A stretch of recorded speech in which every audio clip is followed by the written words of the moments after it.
Sharma horror stories.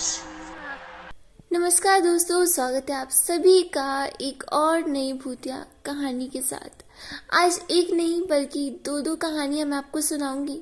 तो चलिए बिना देरी के शुरू करते हैं हमारी आज की खौफनाक भूतिया कहानियां।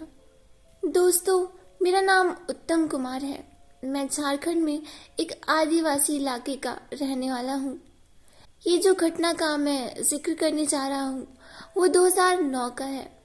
उस समय मेरे गांव तक बिजली नहीं पहुंची थी। 2016 में जाकर हमें बिजली देखने को मिली। उससे पहले मेरे गांव में रात को घनघोर अंधेरा छा जाता था। शाम को अंधेरा होते ही बहुत कम लोग बाहर देखने को मिलते थे। मेरा गांव थोड़ा नक्सली इलाके में आता है, इसीलिए भी लोग शाम होते ही घर में घुस जाते थे। ये खौफनाक घटना बरसात के दिनों की है। एक दिन मैं अपनी साइकिल से कुछ सामान खरीदने एक छोटे से मार्केट गया था, जो कि लगभग 9-10 किलोमीटर है मेरे घर से। सामान खरीदते खरीदते पता ही नहीं चला कि कब अंधेरा हो गया। अंधेरा होते ही बारिश भी शुरू हो गई। ऐसी बारिश जो रुकने का नाम ही नहीं ले रही थी। बारिश के चलते मुझे दुकान के सामने रुकना पड़ा। रात के करीब 9:30 से 10 बज गए थे। उस समय बारिश थोड़ी कम थी, लेकिन थमी नहीं। जब तक पूरी तरह बारिश ना रुके मैं जा भी नहीं सकता था, इसलिए मजबूरी में मुझे रुकना पड़ रहा था। लगभग 10 बजे मार्केट पूरा सुनसान हो रहा था। मैं अकेला वहां अपने साइकिल और सामान के साथ था। फिर रात को करीब 10:30 बजे बारिश पूरी तरह से रुक गई। मैं खुश होकर भगवान का शुक्रिया अदा कर रहा था, लेकिन मुझे क्या पता था कि आगे जो होने वाला था वो बहुत भयानक होगा। बारिश रुकते ही मैं घर जाने लगा था, लेकिन कीचड़ और पत्थर के कारण मैं ज्यादा स्पीड से नहीं जा पा रहा था। ऊपर से एक हाथ से टॉर्च लाइट और एक हाथ में साइकिल का हैंडल। कुछ देर जाते ही मेरी नसीब मुझे दगा दे गई। लगभग 1-2 किलोमीटर के बाद मेरी साइकिल का टायर फट गया।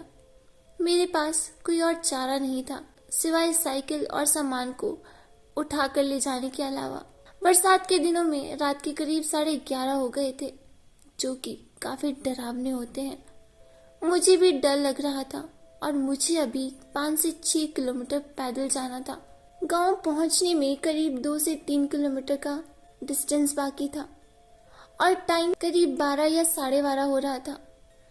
उस समय मुझे बारात में बजने वाले बैंडों की आवाज सुनाई दी।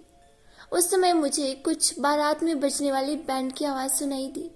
मैं खुश हो गया और सोचने लगा, चलो लोग हैं इधर और ऊपर से बाराती। मेरा डर खत्म होने लगा था। जैसे जैसे मैं करीब जा रहा था मुझे आवाज जोर से सुनाई दे रही थी। मैं खुशी से जा रहा था, लेकिन ये जो खुशी थी वो अब डर में बदलने वाली थी, जिसका मुझे बिल्कुल भी अंदाजा नहीं था। जैसे ही मैं करीब पहुंचा और जो मैंने देखा उसे देखकर मेरे पैरों तले जमीन खिसक गई।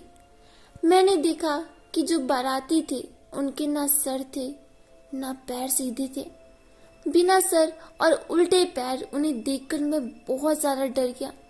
मैं इतना डर गया कि मैंने अपना साइकिल और सामान वहीं छोड़कर पूरे जोर के साथ अपने गांव की तरफ भागने लगा।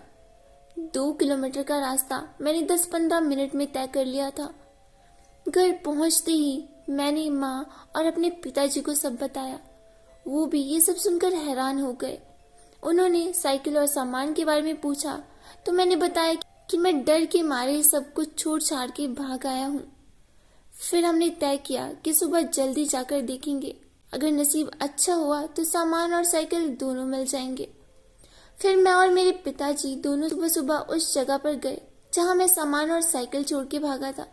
जब हमने वहां जाकर देखा तो साइकिल और बिखरी हुई सामान हमें मिले। फिर पिताजी ने पूछा, कहाँ तुमने वो बिना सर और उल्टे पैर वाले भूतों को देखा था? मैं उनको वहां पर ले गया। वहां पर हमें कुछ बड़े बड़े पैरों के निशान मिल गए। फिर हम लोग साइकिल को घर लेकर आ गए। उस रात मेरा नसीब अच्छा था कि मैं बच गया।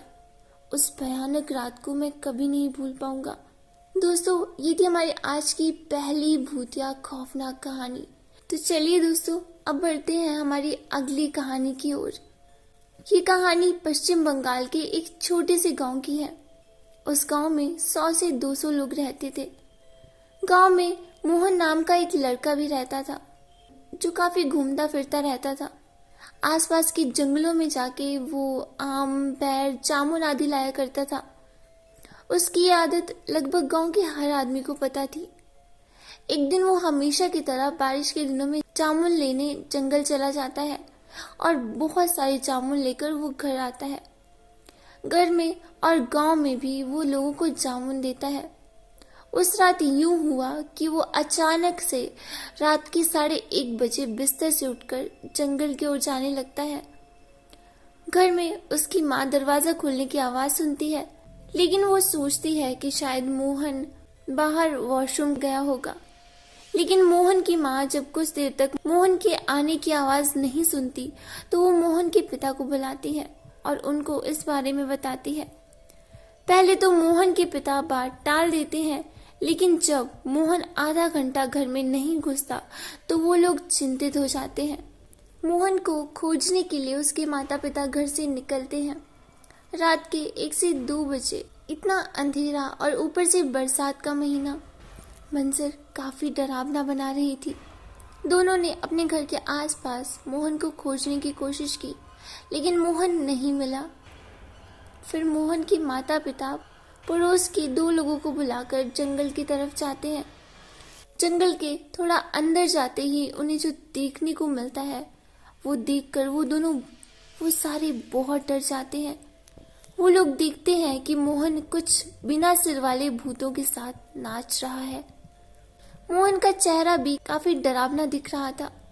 ये सब मंजर देखकर उन लोगों के पसीने छूट जाते हैं। उन लोगों में से किसी की हिम्मत नहीं हुई कि पास जाके मोहन को बुलाए। फिर वो सारे लोग निर्णय करते हैं कि गांव जो कि जंगल से सटा हुआ था, तुरंत वो लोग गांव के लोगों को बुलाकर लाती हैं और जब आकर देखते हैं तो सारे भूत वहां से गायब हो चुके थे और केवल मोहन अकेला वहां पे बेहोश होकर पड़ा हुआ था। मोहन के माता पिता उसे बेहोशी की हालत में उठाकर गांव ले आते हैं और सुबह होने का इंतजार करते हैं। सुबह होते ही पास के एक भूत भगाने वाले तांत्रिक को बुलाकर लाते हैं। जब वो तांत्रिक मोहन को ठीक करने की कोशिश करता है तो मोहन अचानक आंखें खोलता है और तांत्रिक के ऊपर हमला कर देता है। फिर तांत्रिक कुछ पूजा पाठ करके उसके अंदर जो बुरी आत्मा प्रवेश कर गई थी उसे निकाल देता है।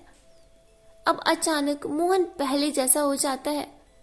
तांत्रिक मोहन के माता पिता को बोलते हैं कि जंगल की एक आत्मा उसके अंदर प्रवेश कर गई थी, मैंने उसे निकाल दिया है।